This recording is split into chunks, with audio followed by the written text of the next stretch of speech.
Chaque 15 août, l'Église fête l'Assomption de la Bienheureuse Vierge Marie. À l'occasion de cette célébration, ils font mémoire de la Mère de Dieu et de son exemple de vie. Pour célébrer l'élévation de la Vierge au ciel, les catholiques de Paris ont l'habitude de pèleriner sur la Seine en rejoignant la cathédrale.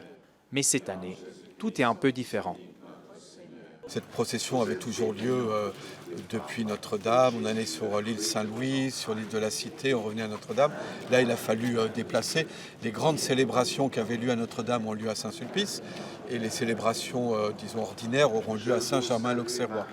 Et donc aujourd'hui, pour le 15 août, cette procession partit de Pont-Saint-Louis derrière Notre-Dame et se dirige vers Saint-Sulpice, qui est le lieu qui sera le lieu des grandes célébrations dans les années qui viennent, tant que Notre-Dame sera inaccessible.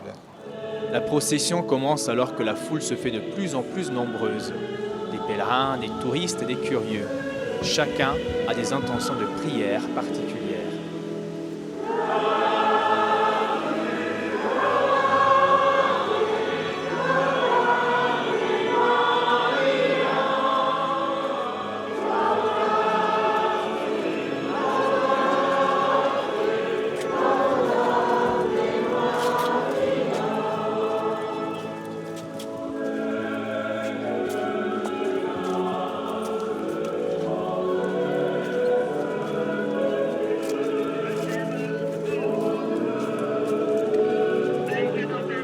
Famille, voilà, des intentions de prière pour la famille.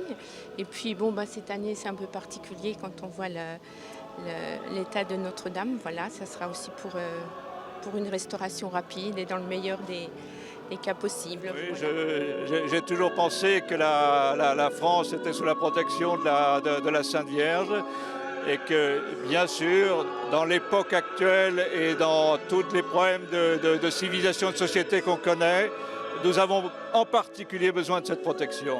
Moi, je prie pour toute la France, je prie pour ma famille, mes amis et pour tous ceux qui se sont endormis dans l'espérance de cette miséricorde de Jésus. Donc voilà, je prie pour toutes ces personnes. Au terme de la marche, les pèlerins arrivent à l'église Saint-Sulpice. C'est ici que l'archevêque de Paris renouvelle le traditionnel vœu de Louis XIII qui, en 1638, avait consacré la France à la Vierge Marie. Chers frères et sœurs, la plupart d'entre vous sans doute connaissent cette chanson de Jean Ferrat. « La femme est l'avenir de l'homme ». Bien sûr, c'est une phrase d'Aragon que Jean Ferrat reprend. Et ils ont raison, la femme est l'avenir de l'homme. Mais la question c'est, mais qui est cette femme? Est-ce femme au sens générique? Non, il s'agit de quelqu'un de bien particulier que nous fêtons aujourd'hui. C'est Marie. Marie est l'avenir de l'homme.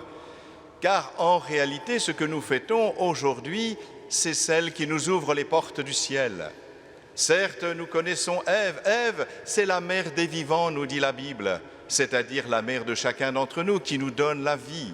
Marie, elle, est la mère de la vie éternelle, de la vie de Dieu, de la vie au-delà de l'expression organique de cette vie. Marie nous ouvre les portes du ciel. Elle monte au ciel avec son corps et avec son âme.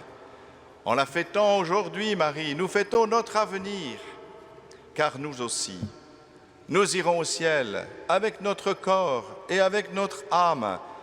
Comme nous l'avons entendu de la part de saint Paul dans la seconde lecture, il disait « Au retour du Christ, les hommes ressusciteront tous ».